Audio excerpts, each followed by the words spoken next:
Personal finance YouTubers will tell you to cut down on your spending, start side hustles, and create that sweet passive income.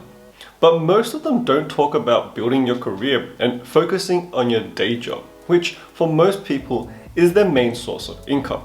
So in this video, I'm going to be sharing with you the 10 best career advice that I've personally learned and received having worked at Apple, Microsoft, and HP.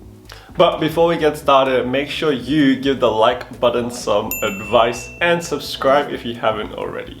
Career advice number 1 is to communicate clearly and concisely. Whether it's emails, Slack messages, Zoom calls, or presentations, make sure you keep things simple but clear. I picked up this advice while I was working at Apple. If you look at Apple's messaging on their website, on their packaging, inside their stores, everything is clean, simple, but it's also very clear what they're trying to communicate. So the next time you're tempted to write an essay length reply to an email, think about the key message you want the recipient to receive and focus on that.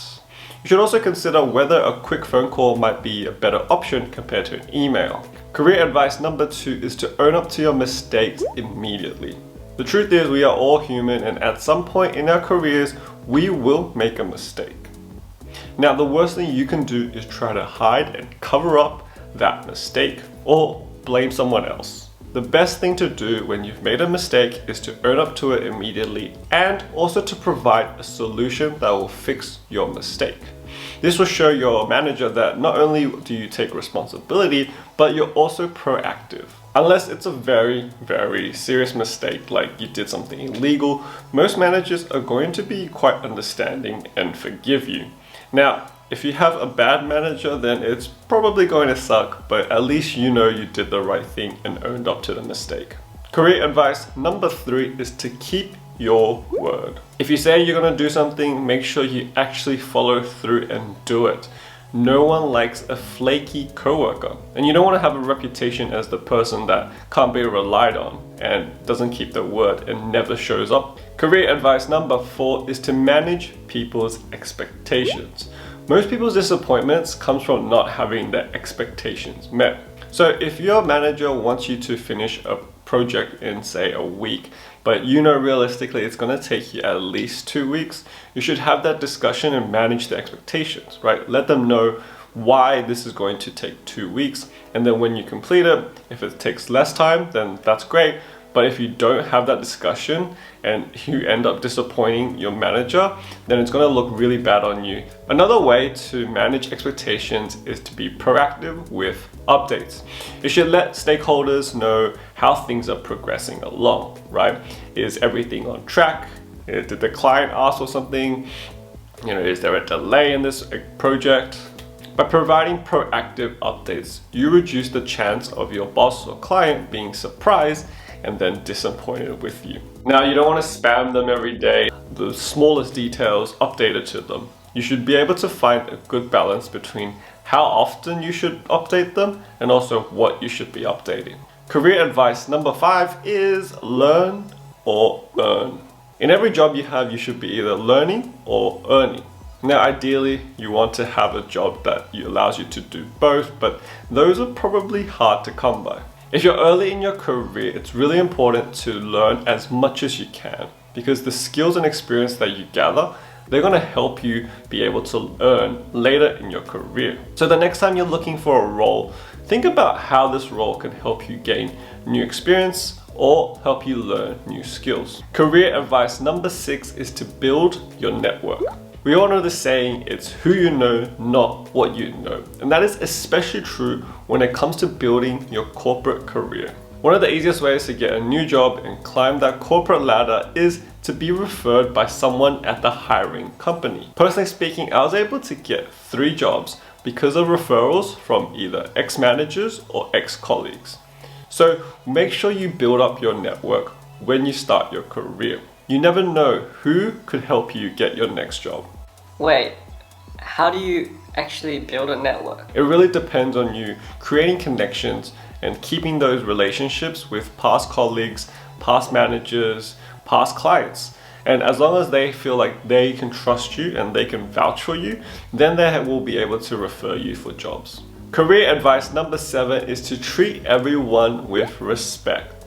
No matter who you come across at work, treat them with kindness, courtesy, and politeness. Wait, why? Because it's the decent human thing to do, and you don't want a reputation as someone who is rude and impolite.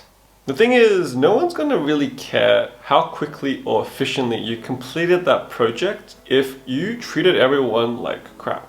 So don't be a douchebag, be a kind, considerate human being. Career advice number 8 is Google is your best friend. If you don't know how to do something, Google it, right? Maybe you've been asked to do a VLOOKUP and you're like, a V what? Just Google it. Or maybe you're not sure how to share your screen on a Zoom call. Google it. Google it. Google it.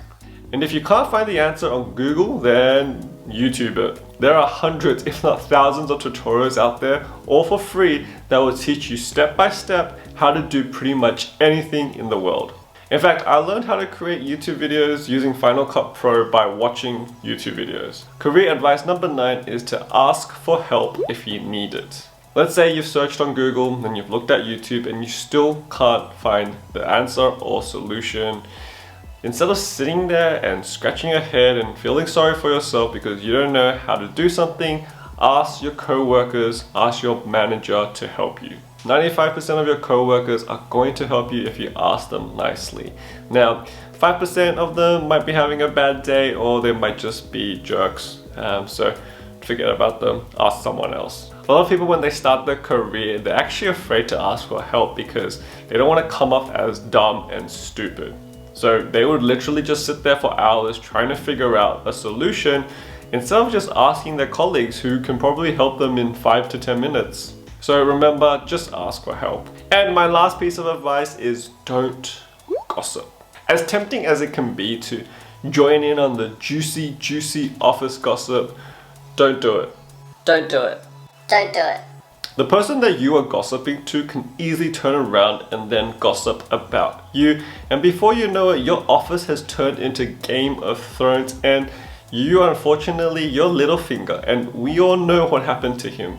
Look, I get it. If you need to complain or vent about work, do it to your partner, your family, your best friends. Heck, do it to the plant that you bought during lockdown and that you probably need to water a little bit more. But don't gossip to your colleagues. As always, thank you for watching, liking, and subscribing. I hope you enjoyed this video and hopefully found some of this advice useful. Let me know in the comments box down below if you have any advice you'd like to share.